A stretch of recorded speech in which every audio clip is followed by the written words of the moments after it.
చిన్న చెరువులో సుమతి, కాలమతి, మందమతి అనే 3 చేపలు నివసిస్తూ ఉండేవి. 3 చేపలు ఎంతో అన్యోన్యంగా ఉండేవి. తమ విషయాల్ని ఒక్కొక్కరు పంచుకుంటూ ఉండేవి. ఆ 3 చేపల్లో సుమతి చాలా తెలివైనది. ముందు చూపు గలది. కాలమతి సమయానుకూలంగా స్పందించేది. తెలివితేటలు చాలా ఎక్కువగా ఉండేది. మందమతి మాత్రం ఎవరేమి చెప్పినా పట్టించుకోకుండా తన పని తనే అనేది మందబుద్ధి కలది. ఒకరోజు సుమతి, మన చెరువులో నీరు ఎండిపోతున్న ఎండాకాలము, మనమందరము కూడా నదిలోకి వెళ్దాం అంటుంది.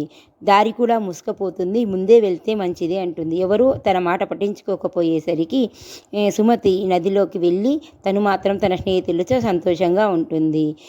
చెరువు దారి అప్పుడు జాలరీవాడు వచ్చి చెరువులో చేపలు వేటాడడానికి రాగా కాలమతి ఇరుక్కుంటుంది. కానీ తెలివితేటలతో నదిలో తప్పించుకుంటుంది.